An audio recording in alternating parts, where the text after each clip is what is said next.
கர்த்தர் நல்லவர், கர்த்தர் நல்லவர், கர்த்தர் நல்லவர். நல்ல ஒரு அபிஷேக ஜெபத்துக்காக தேவனை துதிக்கிறேன், கர்த்தரை ஸ்தோத்தரிக்கிறேன், ஆண்டவருடைய நாமத்தை மகிமைப்படுத்துகிறேன். இந்த நாட்களில் நாம் தொடர்ந்து அப்போஸ்தலனாகிய பேதுருவின் வாழ்க்கை வரலாற்றை குறித்து நாம் தொடர்ந்து பார்த்து வருகிறோம், படித்து வருகிறோம். இந்த அப்போஸ்தலனாகிய பேதுருவின் வாழ்க்கை வரலாற்றிலே இதுவரைக்கும் நாம் பேதுருவின் தலையங்கத்தை குறித்தும், அப்புறம் பேதுருவின் தகப்பனாரை குறித்தும், பேதுருவின் ஊராகிய பெத்சாய்தாவை குறித்தும், பேதுருவின் வீடு குறித்தும், பேதுருவின் நகரமாகிய கப்பர்நகூமை குறித்து பார்த்தோம். அதன் பின்பாக பேதுருவின் பெயர்களை பார்த்தோம். அந்த பெயர்களிலே நம்பர் 1 கேபா என்பதை குறித்தும், நம்பர் 2 பேதுரு என்பதை குறித்தும், நம்பர் 3 சீமோன் பேதுரு என்பதை குறித்தும், நம்பர் 4 அப்போஸ்தலனாகிய பேதுரு என்பதை குறித்தும் பார்த்தோம். நேற்றைய தினத்தில் சொன்னேன், இந்த பேதுருவின் பெயர்களிலே கடைசி பகுதி கர்த்தருக்கு சித்தமானால் நாளைக்கு உங்களுக்கு போதிக்கப்படும். அப்போ ஏற்கனவே பலமுறை சொல்லிட்டு இருக்கிறேன், இந்த பேதுருவின் பெயர்ல சீமோன் என்ற பெயர்ல, இந்த சீமோனாகிய பேதுருவை தவிர இன்னும் 8 பேர் உண்டு என்று சொல்லிக் கொண்டிருக்கிறேன்.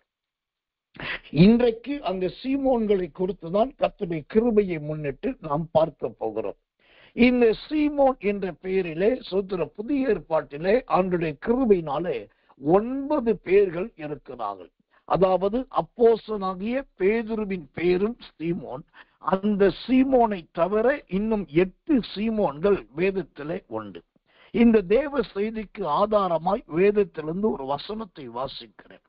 லூக்கா சுவிசேஷத்தின் புஸ்தகம் 6ஆம் அதிகாரம் 14வது வசனம். லூக்கா 6:14. அவர்கள் யார் எனில் பேதுரு என்று தாம் பேரிட்ட சீமோன், பேதுரு என்று தாம் பேரிட்ட சீமோன். ஆம், இன்றைக்கு பேதுருவின் பல பெயர்களில் ஒரு பெயர் சீமோன். இந்த சீமோன் என்றால் என்ன, இந்த சீமோனை குறித்த விளக்கங்கள் என்ன என்பதைத்தான் கிருபையை முன்னிட்டு நாம் பார்க்க போகிறோம். பொதுவாக சீமோன் என்பது கிறிஸ்தவ வட்டாரத்தில் ரொம்ப பிரபல்யமான பெயர்களில் ஒன்றாகும். இயேசுவின் மற்ற சீசர்களை அறியாதவர்கள் கூட பேதுருவாகிய சீமோனை நன்றாய் அறிந்திருப்பார்கள். அதற்கு காரணம் என்னன்னாக்கா, இந்த பெயரால், அதாவது சீமோன் என்கிற பெயரால் பேதுருவும், பேதுரு என்கிற பெயரால் இந்த சீமோனுக்கும் நல்ல புகழும் புகழ்ச்சியும் கிடைத்தது. அந்த அளவுக்கு இந்த பேதுரு என்கிற பெயரும் சீமோன் என்கிற பெயரும் ரொம்ப பிரபல்யமான ஒன்றாகும். கர்த்தர் நல்லவர், கர்த்தர் நல்லவர், கர்த்தர் நல்லவர். நிறைய பேர் நினைக்கிறாங்க பேதுருவின் பெயர் உண்மையான பெயர் பேதுரு என்று சொல்லி. ஆனா அவனுடைய உண்மையான பெயர் பேதுரு கிடையாது. அவனுடைய உண்மையான பெயர் என்னன்னா, அந்த லூக்கா சுவிசேஷம் 6ஆம் அதிகாரம் 40 லூக்கா 6:14 சொல்லுகிறது, பேதுரு என்று தாம் பேரிட்ட சீமோன். அவருடைய உண்மையான பெயர் சீமோன். அப்புறம் ஆண்டவர் அப்போஸ்தலனை அழைக்கும் போது அவர் வைத்த பெயர் தான், அவரால் சூட்டப்பட்ட பெயர் தான் பேதுரு. அப்போ இவருடைய உண்மையான பெயர், ஆதினத்தின் பெயர் சீமோன். கர்த்தர் நல்லவர், கர்த்தர் நல்லவர். இந்த சீமோன் என்கிற பெயர் எப்படி உண்டானது என்பதை உங்களுக்கு புரிய வண்ணமாய் சுருக்கமாய் விளக்க விரும்புகிறேன். பழைய ஏற்பாட்டு காலத்துல சோதரம் சிமியோன் என்கிற பெயர் கர்த்தர் ரொம்ப பிரபல்யமான பெயர்களில் ஒன்றாகும். கர்த்தர் நல்லவர், கர்த்தர் நல்லவர், கர்த்தர் நல்லவர். இந்த சிமியோன் என்கிற பெயர் தான் அதற்கு பின்பாக கர்த்தருடைய நாமத்துக்கு மகிமை உண்டாவதாக அப்படியே மருவி கர்த்தர் நல்லவர், அது அப்படியே சீமோனாக மாறினதாய் வேத பண்டிதர்கள் சொல்லுகிறார்கள். இந்த சிமியோன் என்ற பெயர் பிற்காலத்துல செமையோன் என்று கூட அழைக்கப்பட்டதாக வேதத்திலே பார்க்கிறோம். சிமியோன் சிமையோன் ஆகி அந்த சிமியோன் என்பது சிமையோனுக்கு பின்பு அது அப்படியே சீமோனாய் மாறினது. இந்த சிமியோன் என்கிற பழைய ஏற்பாட்டு பெயரானது புதிய ஏற்பாட்டில் நிறைய இடத்துல பார்க்கலாம். நான் சொல்றது புரிந்து கொள்ளுங்க. சிமியோன் என்கிற பழைய ஏற்பாட்டு பெயரை புதிய ஏற்பாட்டில் பல இடத்துல பார்க்கலாம். ஆனால் சீமோன் என்கிற புதிய ஏற்பாட்டு பெயரை பழைய ஏற்பாட்டுல எங்கேயும் பார்க்க முடியாது. காரணம், இது அது சீமோன் என்பது உருவாக்கப்பட்ட படைக்கப்பட்ட பெயர் அல்ல, இது உருமாறி வந்த பெயர் சீமோன். ஆனா சிமியோன் என்பது ஆதீனத்திலே வைக்கப்பட்டது.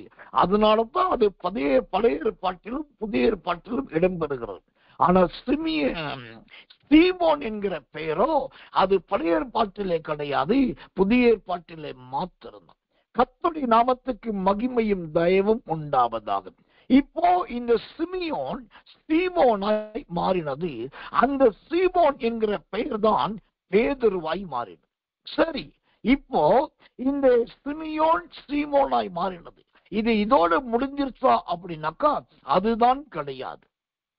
கத்த நிலவே சுதந்திரம். நீங்க புதிய ஏற்பாட்டில யாக்கோபு என்கிற ஆசிரியன் யாக்கோபு என்கிற மனுஷன் இந்த சீமோனை சிமியோன் என்றுதான் அழைக்கிறார். அப்போஸ்தலர் நடபடிகள் புஸ்தகம் 15ஆம் அதிகாரம் 14வது வசனம்.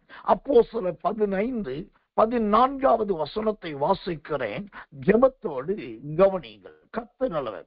தேவன் பிரஜாதிகளிலிருந்து தம்முடைய நாமத்துக்காக ஒரு ஜனத்தை தெரிந்து கொள்ளும்படி முதல் அவர்களுக்கு கடாட்சத்தின் விதத்தை சிமியோன் விவரித்து சொன்னாரே. இங்கு அதாவது அப்போஸ்தலர் 15:14 சொல்லப்படுகிற அந்த சிமியோன் என்கிற பெயர் சீமோன் என்பதை குறிக்கிறது.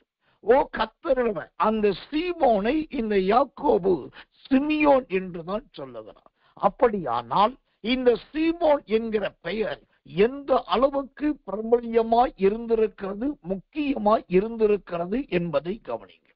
அடுத்ததாக இந்த பேதுருவின் பெயர் சீமோன் என்று சொன்ன அதை குறித்த புள்ளி விவரங்களை உங்களுக்கு விவரித்தேன்.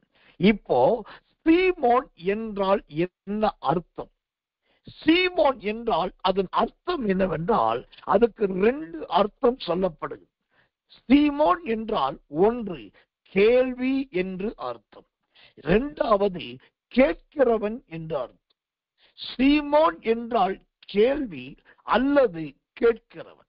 நீங்க புதிய ஏற்பாட்டிலே அப்போஸ்தலர்களும் இயேசுவும் இணைந்து செய்த ஊழியங்களை நன்றாய் படித்து பார்த்தால் அங்கு இந்த அப்போஸ்தலனாகிய பேதுரு தான் இயேசுவினிடத்தில் நிறைய கேள்வி கேட்டிருக்கிறதை பார்க்கலாம்.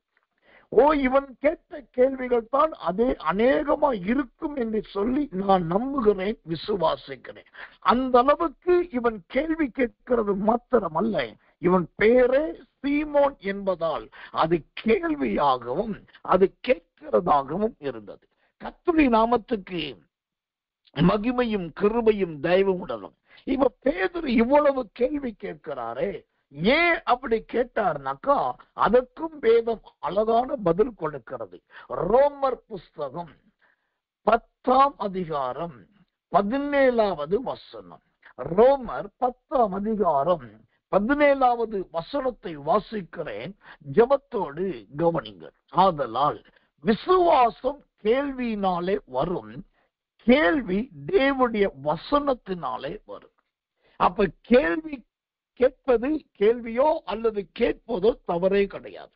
நாங்க ஊழியம் செய்யறது, நாங்க இருக்கிறது தமிழ்நாட்டின் விருதுநகர் மாவட்டம் புழுக்கப்பட்டி என்கிற இடத்து பக்கத்தில் இருக்கிற ஆர்ஆர் நகர். இந்த ஊரிலே ரொம்ப சிறுமைப்பட்ட ஒரு குடும்பம் இருந்தது.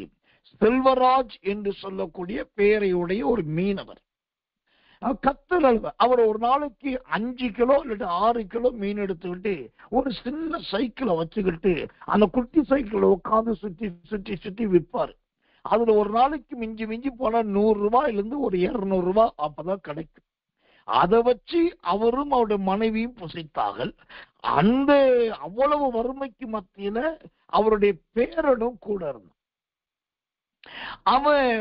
அவனுக்கு ஒரு பழக்கம் என்னன்னாக்கா, அவங்க தாத்தா கிட்ட எப்போ பார்த்தாலும் கேள்வி கேட்டுக்கிட்டே இருக்கும்.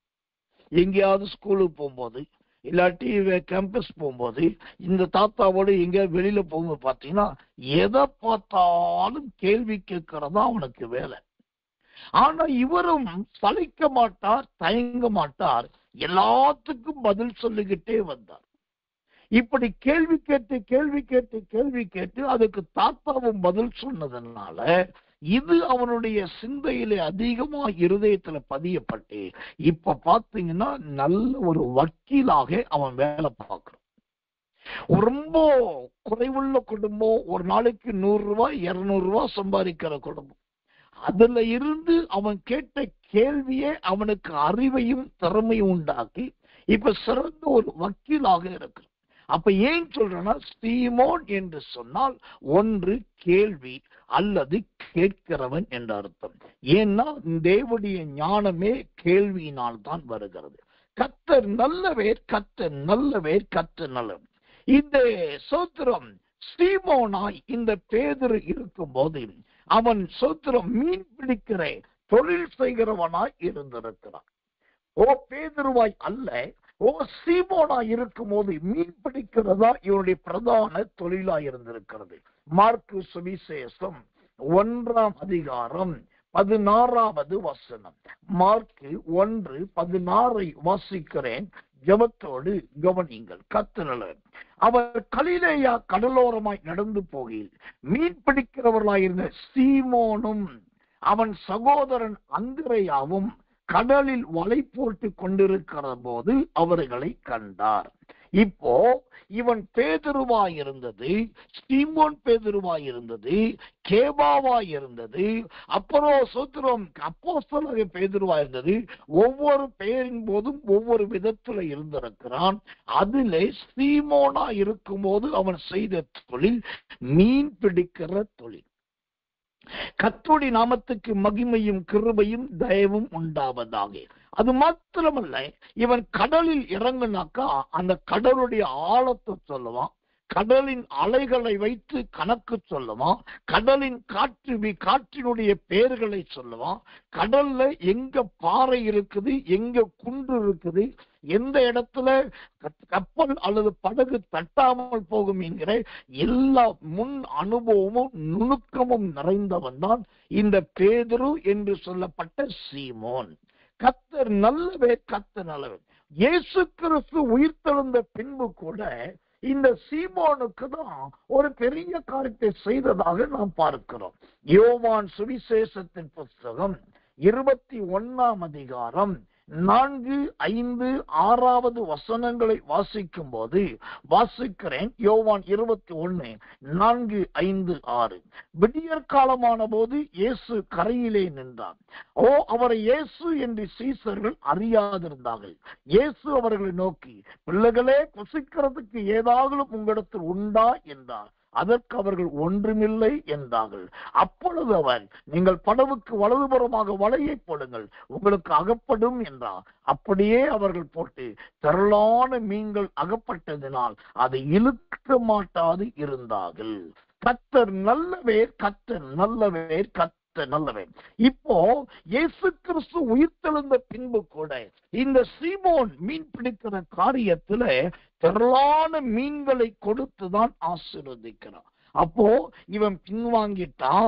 அப்போஸ்தலத்தை விட்டுட்டான், ஸ்ரீசத்துவத்தை விட்டுட்டான், ஊழியத்தை விட்டுட்டான், தன்னோடு இருக்கிற அப்போஸ்தலரை விட்டுட்டான், மரியாளை விட்டுட்டான், யோசேப்பை விட்டுட்டான், அந்திரேயாவை விட்டுட்டான், அப்புறம் இயேசுவின் சகோதரரை விட்டுட்டான். இவங்களெல்லாம் விட்டு விட்டதானே இந்த பேதுரு, அவன் விட்டு விட்டவன் தானே இந்த சீமோன் என்று சொல்லி ஆண்டவர் அவன் மீது கோபப்படல, வெறுக்கல. அதற்கு பதில் இத்தனை பேரை, இத்தனை பிரதிஷ்டைய, இத்தனை ஊழியத்தை விட்டுட்டு போன அவனை கூப்பிட்டு அவனுக்கு மீண்டும் ஒரு அற்புதத்தை செய்கிறார். இதுதான் மனிதர்களுக்கும் தேவனுக்கும் உள்ள வித்தியாசம்.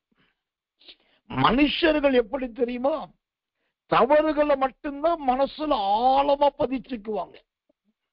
நீ என்ன பண்ணி இருந்தா எனக்கு என்ன, அன்னைக்கு ஒரு வார்த்தை சொன்ன பாரு, அந்த வார்த்தை தான் நீ யாருன்னு வெளிப்படுத்துச்சு. அன்னையிலிருந்து நான் உன்னை நம்புறதே விட்டுட்டேன், அப்படிதான் சொல்லுவாங்க.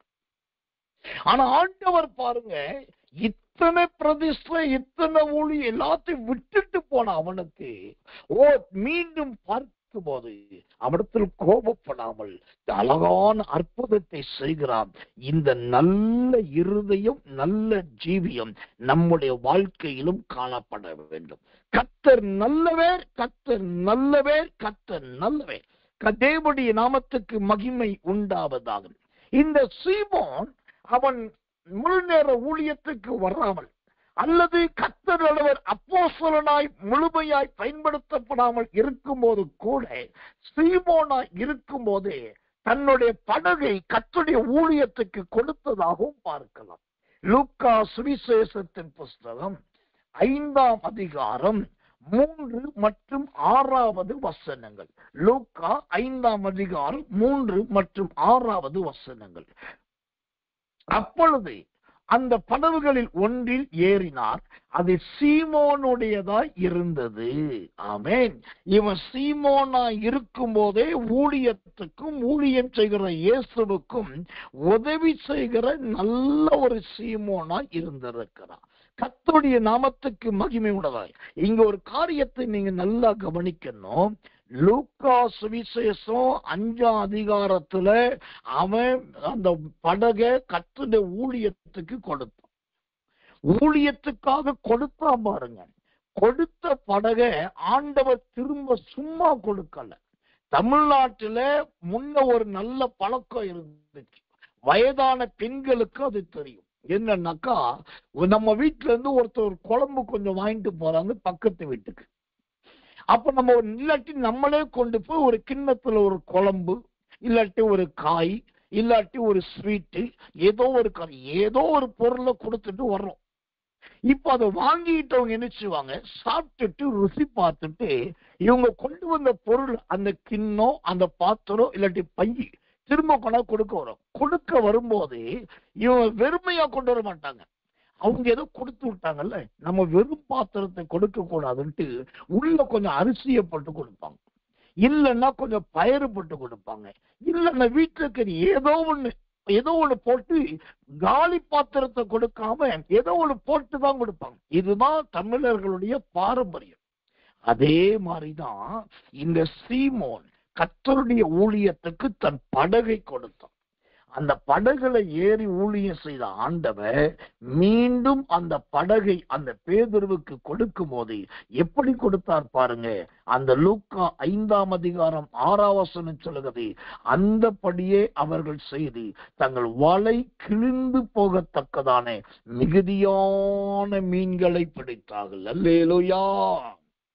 எப்பா, நீ கொடுத்த படகு வெறும் படகு, ஆனா அந்த படகை நான் வெறும் படகா திரும்ப கொடுக்கல, அதை நான் நிரப்பி கொடுக்கிறேன் என்று கர்த்தர் கொடுத்தார். இது எல்லா விசுவாசிகள் படிக்க வேண்டிய பாடங்கள், தேவ ஜனங்கள் கற்றுக்கொள்ள வேண்டிய சத்தியங்கள். நாம் வேவு பார்க்கிறவர்களா இருக்கக்கூடாது. நான் சோறு போட்டு கொடுத்தேனே, அவ கஞ்சியாவது ஊத்தி கொடுத்தாலும் கிண்ணத்துக்குள்ள எட்டி பார்க்க கூடாது. அவங்க கொடுக்கிறது எதுவா இருந்தாலும் பரவாயில்ல, ஆனா நாம் கொடுக்கிறதோ நிறைவானதா இருக்க வேண்டும். நாம் கொடுக்கிறது தேவ சமூகத்தில் நிறைவானதா இருக்கணும். இது இயேசுவிடத்தில் கற்றுக்கொள்ள வேண்டிய நல்ல பாடம். இந்த அருமையான பாடத்தை சீமோனுக்கு இயேசு அழகாய் கற்றுக் கொடுத்தார். கர்த்தருடைய நாமத்துக்கு மகிமையும் கிருபையும் தயவும் உண்டாவதாக. எனக்கு அன்பான தேவ பிள்ளைகளே, இந்த பேதுரு என்கிற சீமோன் அல்லது இந்த பேதுரு இயேசுவின் இடத்தில் எப்போ வந்தான்? அந்த பேதுரு சொல்ற இயேசுவிடத்தில் வந்த தருவாய் எதுனாக்கா, யோவான் சுவிசேஷம் 1ஆம் அதிகாரம் 41, 42வது வசனத்தை வாசிக்கிறேன். அவன் முதலாவது தன் சகோதரனாக சீமோனை கண்டு மேசியாவை கண்டோம் என்று சொன்னான். மேசியா என்பதற்கு கிறிஸ்து என்று அர்த்தமாம். பின்பு அவனை இயேசுவிடத்தில் கூட்டிக் கொண்டு வந்தான். இப்போ இந்த பேதுரு முத இயேசுகிட்ட வரும்போது கேபா என்கிற பேர்ல இருந்தாரா?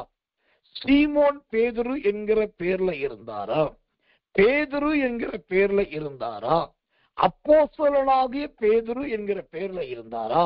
இல்ல சீமோன் என்கிற பேர்ல இருந்தாரானா, இந்த சொல்ற இயேசுவினிடத்தில் முதல் இந்த பேதுரு வரும்போதே சீமோன் என்கிற பெயரில் தான் வந்தான்.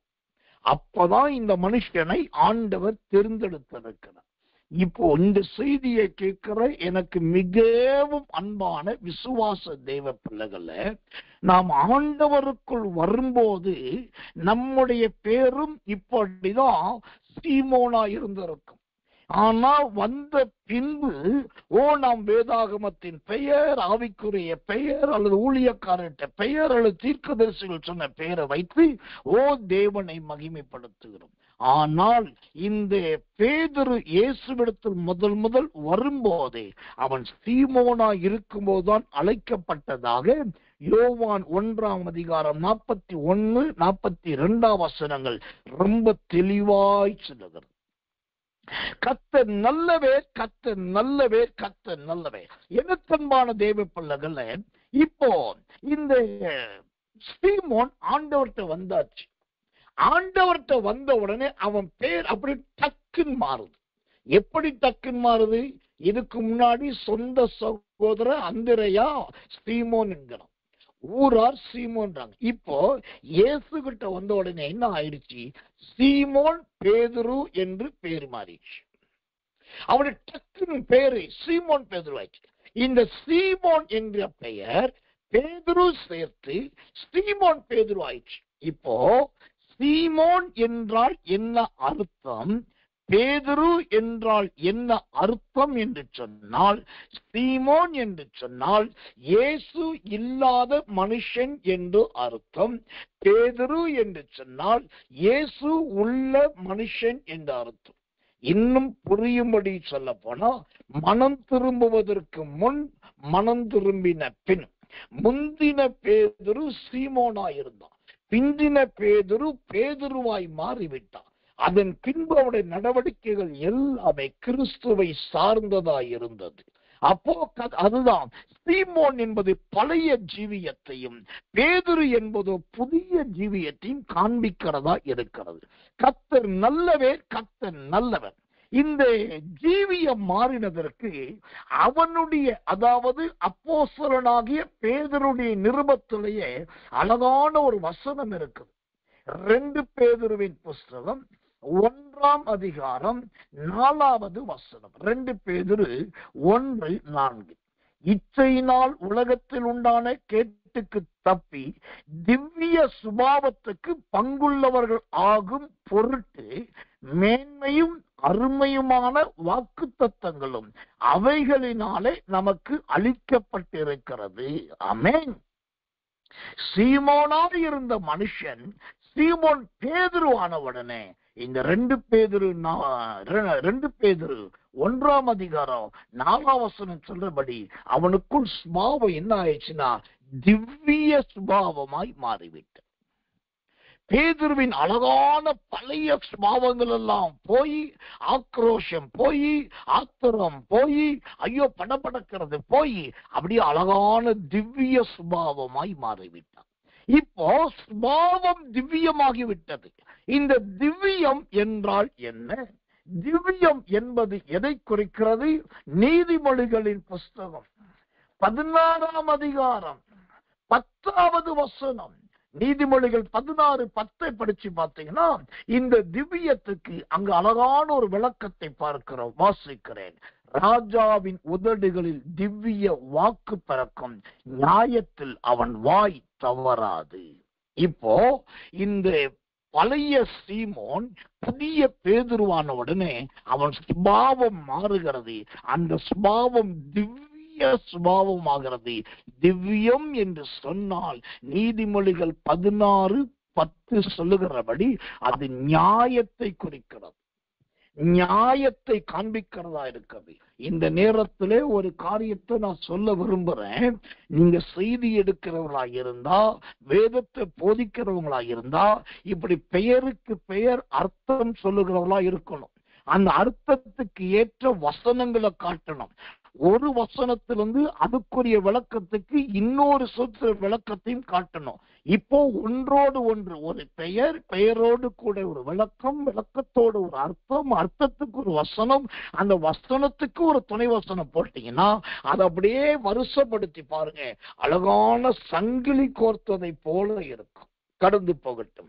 இப்போ இவன் அழகான சுபாவம் மாறினது, அது திவ்யமானது. திவ்யமானது நியாயமாய் மாறினது. நம்முடைய வாழ்க்கை கூட கிறிஸ்துவுக்குள் வந்தது உண்மைனாக்கா இந்த திவ்ய சுபாவம் கண்டிப்பாய் காணப்பட வேண்டும். நியாயமான குணங்கள் காணப்பட வேண்டும். கர்த்தர் நல்லவர், கர்த்தர் நல்லவர், கர்த்தர் நல்லவர். இந்த சீமோனை குறித்து இவ்வளவு காரியத்தை சொன்னேன்.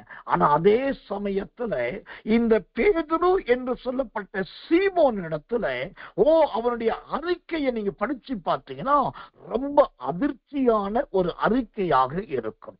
லூக்கா சுவிசேஷத்தின் புஸ்தகம் 22ஆம் அதிகாரம் 31 முதல் 33 வரைக்கும். லூக்கா 22ஆம் அதிகாரம் 31, 32, 33 வசனங்களை வாசிக்கிறேன். பின்னும் கர்த்தர், சீமோனே சீமோனே, இதோ கோதுமையை சுலகினால் புடைக்கிறது போல சாத்தான் உங்களை புடைக்கிறதுக்கு உத்தரவு கேட்டுக்கொண்டான்.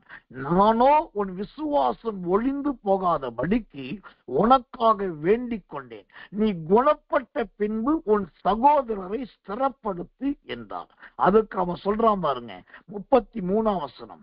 அதற்கு அவன், ஆண்டவரே, நான் காவலிலும் சாவிலும் உம்மை பின்பற்றி வர ஆயத்தமாயிருக்கிறேன். அல்லேலூயா.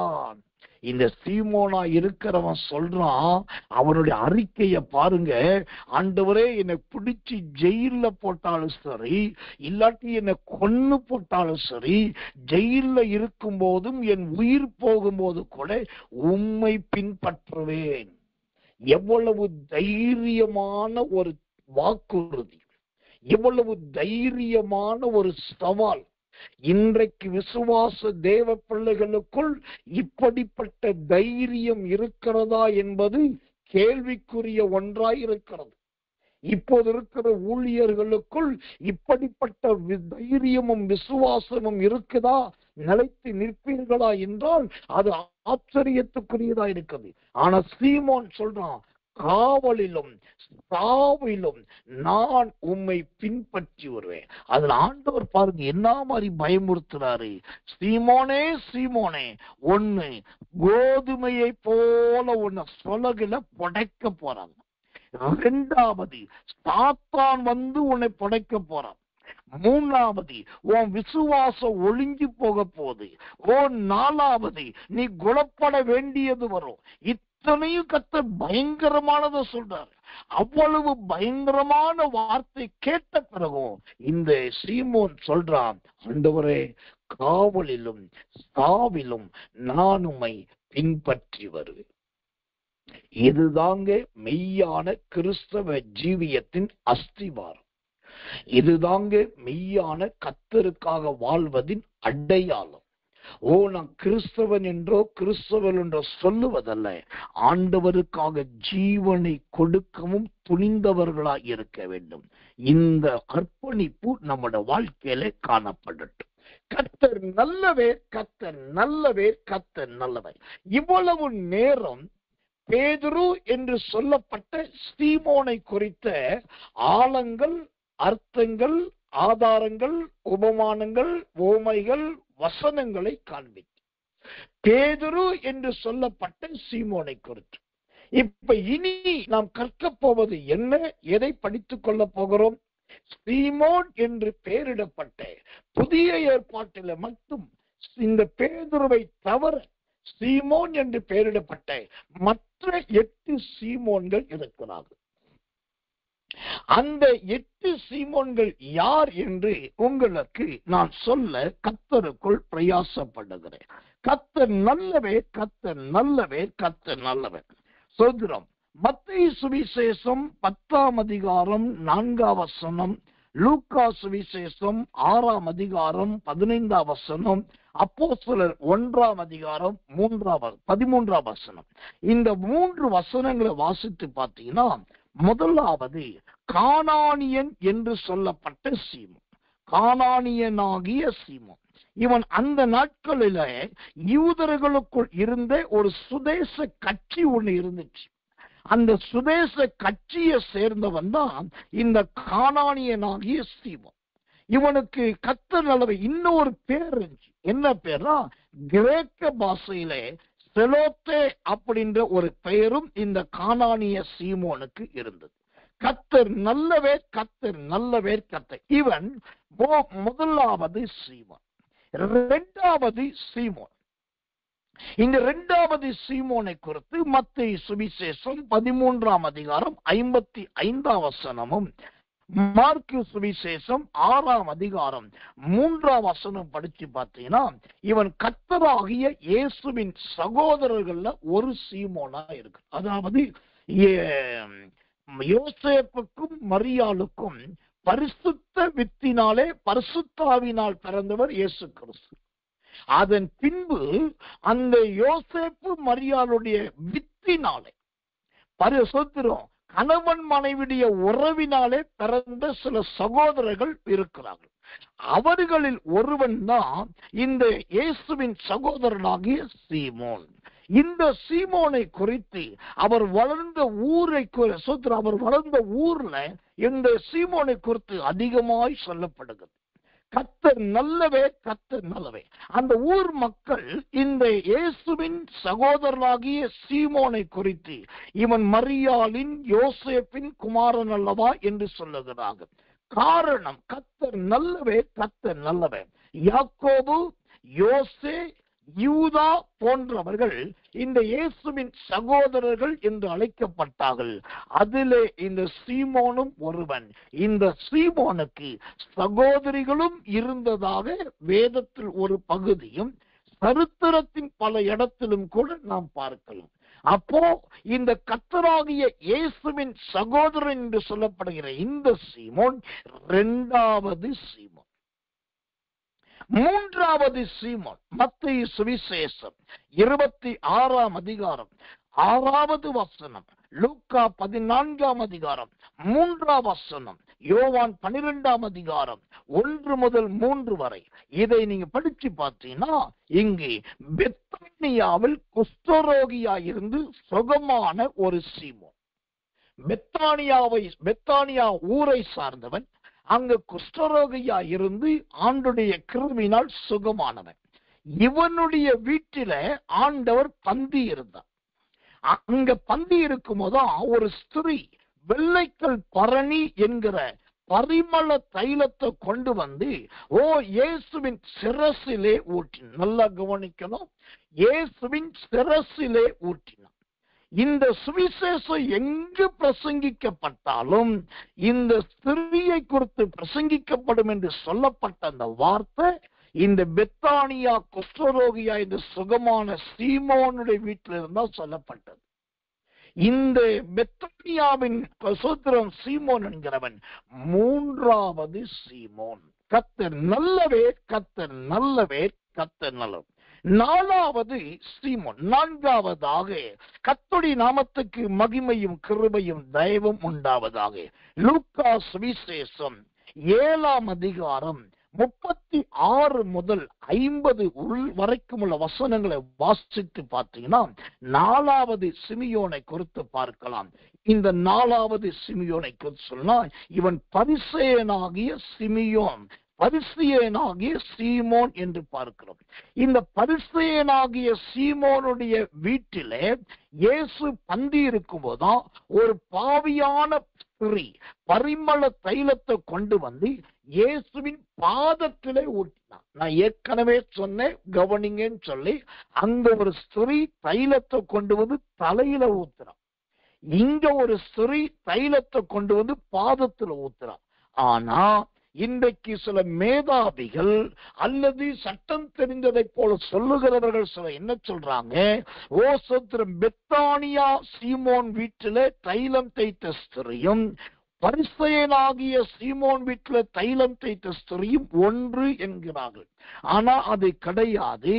அந்த ஸ்திரீ வெள்ளைக்கல் பரணியில கொண்டு வந்து இயேசுவின் தலையிலே அந்த தைலத்தை ஊட்டினார், சிரசில் ஊட்டினார். ஆனா இந்த ஸ்திரியோ இயேசுவின் பாதத்தில் ஊட்டினார்.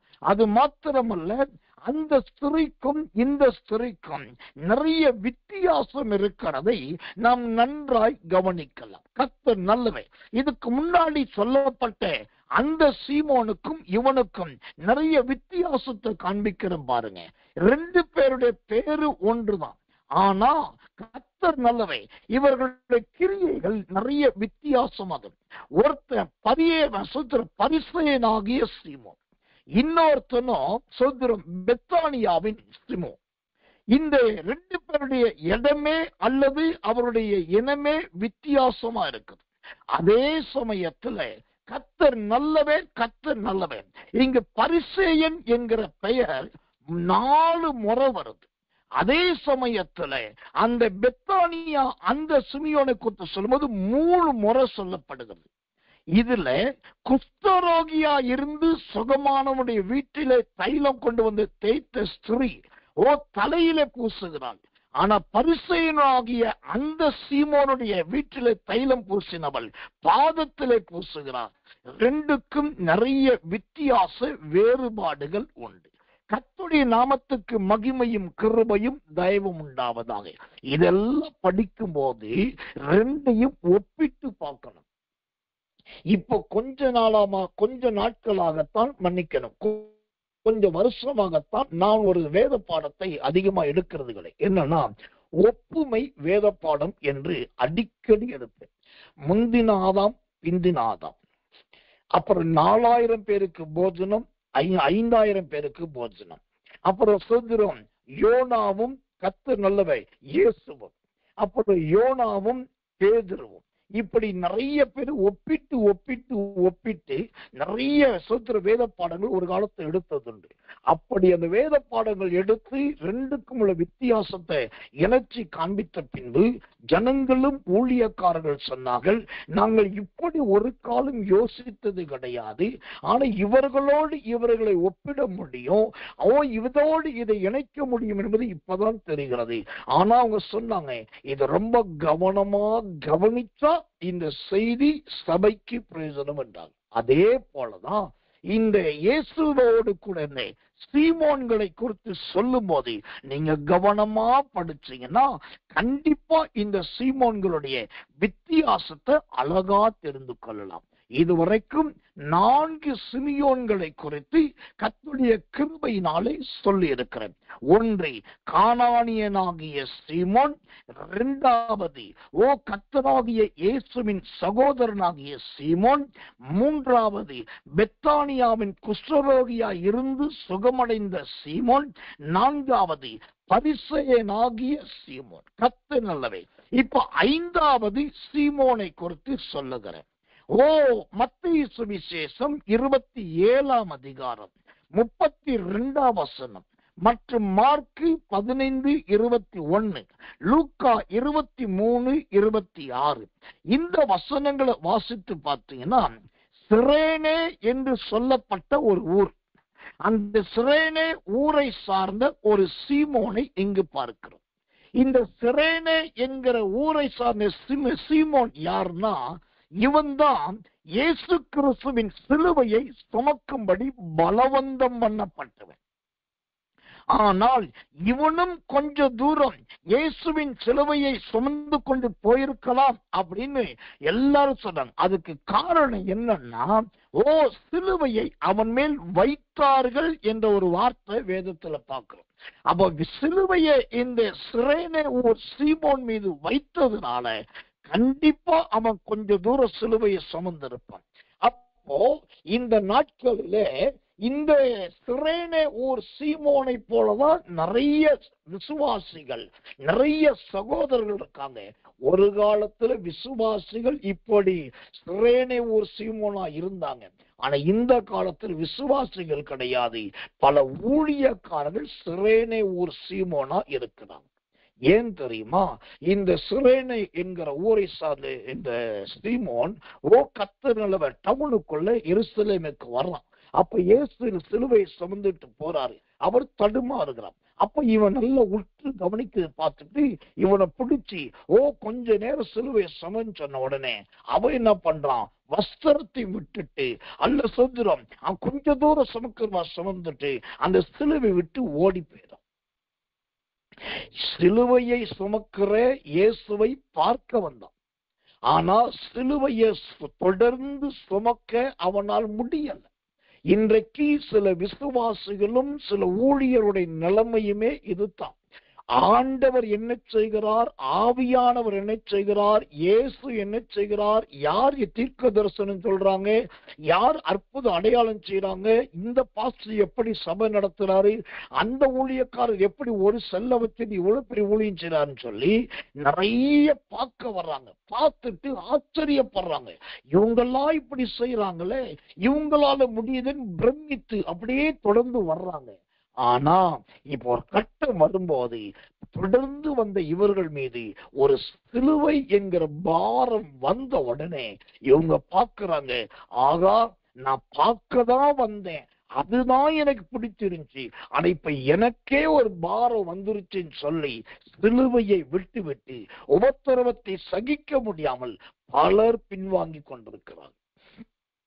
அதிலே குறிப்பாய் 2000 ஆண்டு 2020, 2020, 2021, 2022, 2023 இந்த வருஷத்துல பாத்தீங்கன்னா பல ஆயிரக்கணக்கான ஊழியர்கள் ஊழியங்களை விட்டு போய்விட்டார். சிலுவையை சுமக்க மாட்டாததினால், வருமானங்கள் இல்லாததினால், சபைகள் நடத்த முடியாததினால், பல காரணங்களை சொல்லி வியாபாரத்துக்கு போய்விட்டார்கள், தொழிலுக்கு போய்விட்டார்கள், வேலைக்கு போய்விட்டார்கள், வெளிநாட்டில போய் மறைந்து கொண்டார்கள். ஆனா ஒன்று சொல்லுகிறேன், மரணமே வந்தாலும் இயேசுவின் சிலுவையை சுமக்க நாம் தைரியப்பட வேண்டுமே ஒழிய அந்த சிலுவையை விட்டு விட்டோ போட்டு விட்டோ ஓடக்கூடாது. கர்த்தர் நல்லவர், கர்த்தர் நல்லவர், கர்த்தர். 5வது சீமோன் சிரேனே ஊரை சார்ந்த சீமோன். 6வது சீமோன் கர்த்தர் நல்லவே. யோவான் சுவிசேஷம் 6ஆம் அதிகாரம் 17வது வசனம். அதே யோவான் சுவிசேஷம் 12ஆம் அதிகாரம் 4வது வசனம். யோவான் சுவிசேஷம் 13ஆம் அதிகாரம் 2வது வசனம். இதுவரைக்கும் நான் சொன்ன 5 சீமோன்களை விட இந்த 6வது சீமோன் ஒரு விஐபி சீமோன் என்று சொல்லலாம். ஏன் இந்த 6வது சீமோன் விஐபி சீமோன் என்று சொல்றேன் அப்படின்னாக்கா, இயேசுவின் 12 சீசர்கள் ஒருத்தனும் அப்போஸ்தலர்கள் என்று அழைக்கப்பட்ட கூட்டத்தில் ஒருவனும் இயேசுவை காட்டிக் கொடுத்தவனுமாகிய யூதாஸ்காரியத்துடைய தகப்பனுடைய பெயர் சீமோன். இந்த 6வது சீமோன் யூதாஸ்காரியத்துடைய தகப்பன், அந்த அவருடைய பெயர் இந்த சீமோன். எனக்கன்பான தேவ பிள்ளைகளே, அப்போ ஆனால் இதுல ஒரு வருத்தம் இருக்கிறது. என்ன வருத்தம் தெரியுமா? பேதுருவுடைய தகப்பன் பெயர் யோனா. அந்த யோனாவை குறித்து புதிய ஏற்பாட்டில் நிறைய சத்தியம் இருக்கிறது. ஆனா இங்கு யூதாஸ்காரியத்துடைய தகப்பனுடைய பெயர் சீமோன். இந்த சீமோனை குறித்து நிறைய சொல்லப்படல. நான் அதற்காக கர்த்தருக்கு ஸ்தோத்திரம் என்று நன்றி சொல்றேன். ஏன் தெரியுமா? சந்தோஷப்படுறேன். ஏன் தெரியுமா? ஒருவேளை இந்த யூதாஸ்காரியத்துடைய தகப்பனாகிய இந்த சீமோனை குறித்து வம்சம், வரலாறு, இனம், ஜனம், பந்து, வேலை எல்லாம் சொல்லப்பட்டிருந்தா இந்த யூதாஸ் நிமித்தம் அந்த சீமோன் தகப்பனாகிய சீமோனுடைய பேரும் கெட்டு போயிருந்திருக்கும். இதெல்லாம் ஆவியிலே தெளிவா அறிந்த ஆவியானவர் யூதாஸ்காரியத்துடைய தகப்பனாகிய சீமோனை குறித்து அதிகமாய் விவரிக்கப்படவில்லை. அதனால்தான் பரிசுத்தவான்கள் சொல்லுகிறார்கள், வேதாகமம் என்பது பரிசுத்த தீர்க்கதரிசிகளால் ஏவப்பட்டு எழுதினது. அந்த ஏவப்பட்டு ஏவப்பட்டு ஏவப்பட்டு எழுதுனதுனாலதான் அந்த ஆவியானவருடைய ஏவுதலின்படி சிலரை குறித்து ரொம்ப தெளிவா நிறைய இருக்குது, சிலரை குறித்து ரொம்ப சுருக்கமா இருக்குது. நிறைய இருக்கிறவர்கள் எல்லாரும் நல்லவர்களும் அல்ல, சுருக்கமா இருக்கிறவர்கள் கெட்டவர்களும் அல்ல. ஆனா இதை உட்கார்ந்து நாம் உயிர்ந்து ஆய்ந்து சோதித்து அறியணும். அப்போ இந்த 8 சீமோன்களில் 6வது சீமோன் யூதாஸ் காரியத்தின் தகப்பனாகிய சீமோன். கர்த்தர் நல்லவே, கர்த்தர் நல்லவே, கர்த்தர் நல்லவர். 7வது சீமோனை குறித்து சொல்லுகிறேன். அப்போஸ்தலர் நடபடிகளின் புஸ்தகம் 8ஆம் அதிகாரம் 9வது வசனம் முதல் 24வது வசனம் வரைக்கும் வாசித்து பார்த்தால் 7வது சீமோனை பார்க்கலாம். இந்த 7வது சீமோன் யார் என்று சொன்னால், சமாரியா பட்டணத்திலிருந்தே மிகப்பெரிய மாய வித்தைக்காரர். சமாரியா பட்டணத்தின் மிகப்பெரிய மாய வித்தைக்காரன். இந்த மாய வித்தைக்காரன் கர்த்தர் நல்லவன், சமாரியாவில பெரியவனாயிருந்தான். அப்புறம் பிலிப்புவின் ஊழியத்தின் மூலமா ஆண்டவராக இயேசு கிறிஸ்துவை சொந்த இரட்சகராய் ஏற்றுக்கிட்டான். இப்ப நல்லா கவனிக்கணும். இப்போ பெரிய மாய வித்தக்காரன் பிலிப்புவின் அற்புத அடையாளத்தை ஊழியத்தை பார்த்து ரட்சிக்கப்பட்டான். அந்த சமாரியாவுக்கு பேதுரு ஊழியத்துக்கு வந்த போது பேதுரு கை வைத்த எல்லாரும் அபிஷேகம் பெறதை பார்த்துட்டு இவன் என்ன பண்ணிட்டான், ஒரு பணக்கட்டை எடுத்துட்டு போய் பேதுரு கையில கொடுத்து, இந்த பணத்தை நீங்க வச்சுக்கோங்க, நீங்க எப்படி யார் தலையில கை வச்சாலும் பரிசுத்தாவி வருதோ, நான் கை வச்சாலும் பரிசுத்தாவி வரணும்னு சொல்லி அந்த வரத்தை பணம் கொடுத்து கேட்டான். இங்க ஒரு காரியத்தை கற்றுக்கொள்ளணும். இன்னைக்கு மனம் திரும்புதல் என்பது வேறு விதமா இருக்குது. பல ஆதி காலத்துல மனம் திரும்புதல் என்பது உள்ளான மனுஷனில் இருந்தது. இந்த காலத்து மனம் திரும்புதல் என்பது ஓசத்திரம் வெளி தோற்றத்தில் இருக்குது. இந்த சீமோன், அதாவது மாயவித்தைக்காரனாகிய சீமோன் மனம் திரும்பிட்டான், சரீரத்துல திரும்பிட்டான். ஆனா ஆத்மாவில மனம் திரும்பல. அதனாலதான் பணம் கொடுத்து வரம் வாங்க பார்த்தோம். எனக்கன்பான தேவ பிள்ளைகளே, நான் மனம் திரும்பிட்டேன்னு யாராவது சொன்னா, ஞானஸ்தானம் எடுத்துட்டேன்னு யாராவது சொன்னா, நான் சபைக்கு போறேன்னு சொன்னா சந்தோஷப்படுங்க. ஆனா கொஞ்சம் ஜாக்கிரதையா இருங்க. அவங்களுடைய ஆதி வித்து, அவங்களுடைய ஆதீனத்தின் அந்த சுபாவம், அந்த பழைய மனுஷன் இன்னும் சாகாமல் இருப்பான். இந்த சமாரியா பட்டணத்தின் 7வது சீமோனுடைய சரீரம் மனம் திரும்பினது, உள்ளான மனுஷன் மனம் திரும்பல. ஆனாலும் அந்த வசனம் சொல்லுகிறது, எனக்காக வேண்டிக் கொள்ளுங்கள் என்று சொல்லி அவன் கேட்டதுனால பேதுரு வேண்டி ஜோமன் இருப்பார், மீண்டும் இந்த சீமோன் மனம் திரும்பி இருக்கலாம் என்று சொல்லி ஒரு அனுமானத்தின் ஆதாரத்தை வேதாகம அறிஞர்கள் காட்டுகிறார்கள். இவன் தான் இந்த 8 சீமோன்ல 7வது சீமோன். கர்த்தர் நல்லவே, கர்த்தர் நல்லவே, கர்த்தர் நல்லவே. கடைசியாக ஒன்னு சொல்றோம், 8வது சீமோன். அப்போஸ்தலர் நடபடிகளின் புஸ்தகம் 9ஆம் அதிகாரம் 43 முதல் 43ஆம் வசனமும் 39 மற்றும் 40 இப்படி தலைகீழாய் நீங்க படித்து பார்க்கணும். அப்போஸ்தலர் 9ஆம் அதிகாரம் 43ஆம் வசனம், 39ஆம் வசனம், 40ஆம் வசனம். அப்புறம் 10ஆம் அதிகாரம் 6ஆம் வசனமும் 11ஆம் வசனமும். இந்த வசனங்களை படிச்சு பார்த்தீங்கன்னா 8 சீமோன்களில் 8வது சீமோனை குறித்து பார்க்கிறோம். இந்த 8வது சீமோன் யார்னா, யோப்பா பட்டணத்தில் இருந்த தோல் பதனிடும் தொழில் செய்கிற சீமோன். யோப்பாங்கிற பட்டணத்தில் இருந்துகிட்டு ஆட்டு தோள்கள் எல்லாம் நல்ல பதப்படுத்துகிற தொழில் செய்கிறவன். இந்த யோப்பா பட்டணத்து சீமோனுடைய வீட்டில தான் அப்போஸ்தலனாகிய பேதுரு பசி உண்டாகிற நேரத்துல மத்தியானம் 6ஆம் மணி வேலை, 6ஆம் மணி வேலைன்னா பகல் 12 மணிக்கு ஜெபம் பண்ணுகிறார். அங்க ஜெபம் பண்ணும் போதுதான் அவர் கண் திறக்கப்பட்டு வானத்திலிருந்து 4 முனை கட்டப்பட்ட ஒரு துப்பட்டா இறங்கி வந்ததை பார்த்தாரே. அது எங்கன்னா இந்த யோப்பா பட்டணத்து சீமோனுடைய வீட்டின் மாடியில தான்.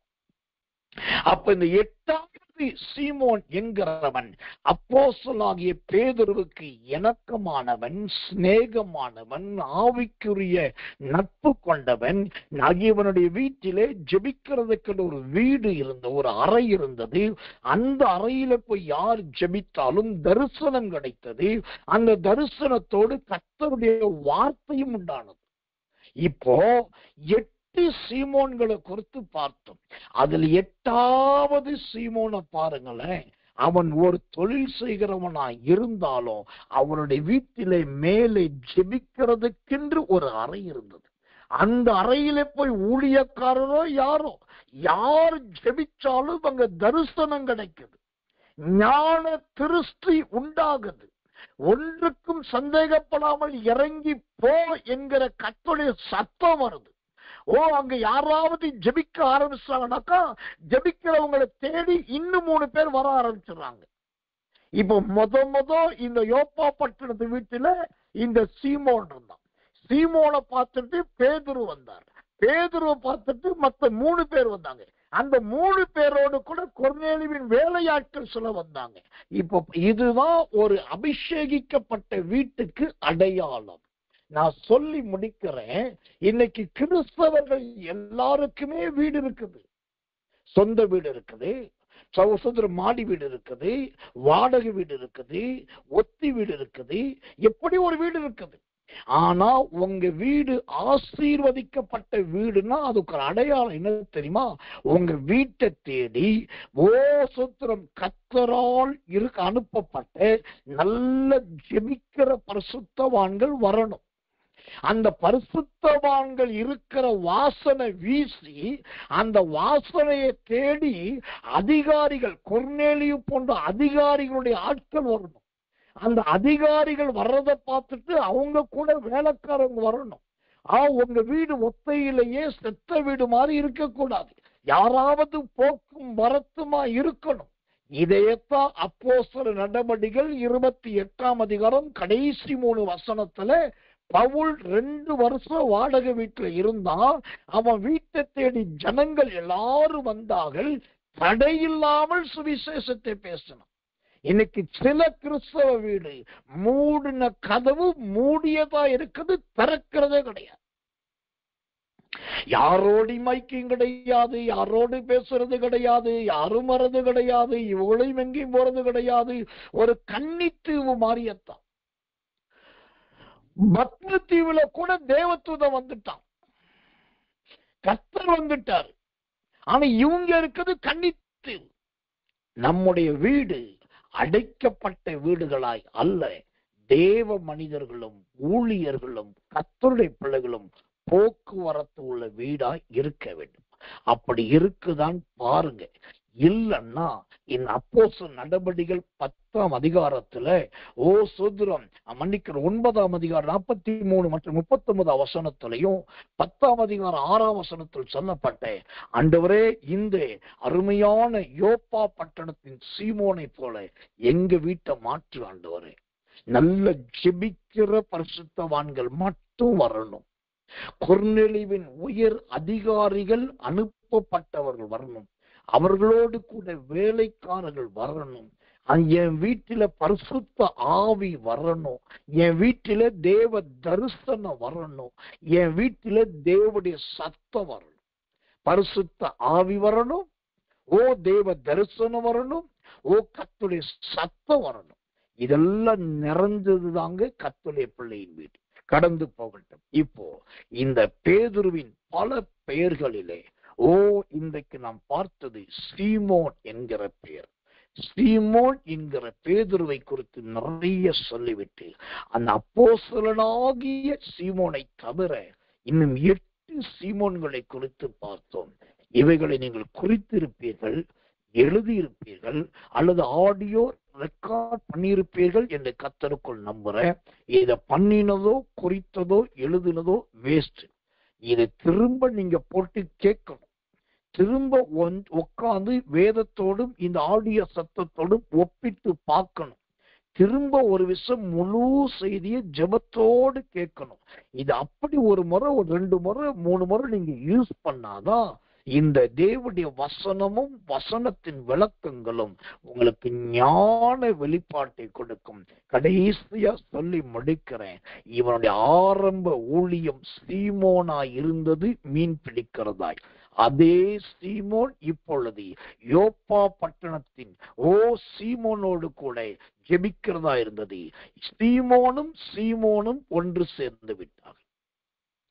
இவன் மீன் பிடிக்கிறவனாய் இருந்த சீமோன் அப்போஸ்தலனாகிய சீமோனாய் மாறிவிட்டான். கர்த்தர் நல்லவன். அவன் தோல் பதறுகிறவனாய் இருந்த சீமோன் இப்ப தரிசனம் பார்க்கிற வீட்டை உடைய சீமோனாய் மாறிவிட்டான். ஊழியத்துக்கு ஆட்களை அனுப்புகிற சீமோனாய் இந்த யோப்பா பட்டணத்தின் சீமோன் மாறிவிட்டான். நம்முடைய ஜீவியம் இது மாறட்டும். உங்களுடைய ஐக்கியம் இப்படிப்பட்ட தேவ ஜனங்களோடு போதிக்கிறவர்களோடு இருக்கட்டும். கர்த்தர் நம்மை ஆசீர்வதிப்பாராக. நாம் ஜெபிப்போம். அன்புள்ள நல்ல பரமபிதாவே, நல்ல அருமையான இந்த சாயங்கால கடந்த ராத்திரி நேரத்தில் பேதுருவின் வாழ்க்கை வரலாற்று, பேதுருவுக்கு கொடுக்கப்பட்ட பலதரப்பட்ட நாமங்களை குறித்து இந்த வாரம் முழுவதும் தொடர்ந்து நாங்கள் தியானிக்க உதவி செய்து, இன்றைக்கு அவருடைய ஆதீனத்தின் நாமமாக சீமோனை குறித்தும், அந்த சீமோனா இருக்கும்போது நடந்த காரியத்தை குறித்தும், அதே சீமோன் என்கிற நாமத்தில் காணப்பட்ட 8 பேர்களை குறித்தும் கர்த்தர் சொல்லி மொத்தமா இன்றைக்கு 9 சீமோன்களை அறிய செய்திரே, அதற்காக நன்றி. ரொம்ப முக்கியமாய் யோப்பா பட்டணத்தின் சீமோனுடைய வீடு தரிசனத்தின் வீடா இருந்தது, அபிஷேகத்தின் வீடா இருந்தது, கர்த்தருடைய சத்தத்தின் வீடா இருந்தது.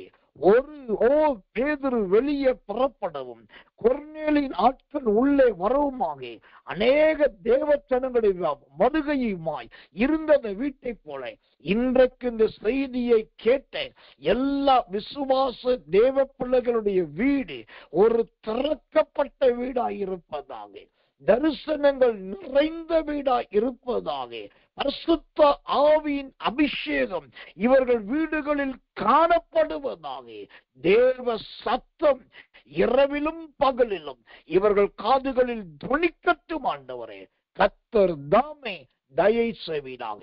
எல்லாம் உம்மால் கூடும். தாழ்த்தி ஒப்புவிக்கிறோம். இரவில் நல்ல நித்திரைத்தாரும் நாளைக்கு இருக்கிறதானே இருட்டோட ஜெபத்திலும் ஆண்டவரே தினந்தோறும் ஆராதனையிலும் நாளை 7 மணிக்கு ஆரம்பிக்க போகிற என்னோடு ஜெபம் என்கிற அந்த விசேஷித்த ஜெபங்களில் கலந்து கொள்ளி ஒரு நாமத்தை மகிமைப்படுத்த கர்த்தர் உதவி செய்யும். இயேசுவின் நாமத்தில் ஜெபிக்கிறோம் நல்ல பிதாவே. ஆமென், ஆமென், ஆமென்.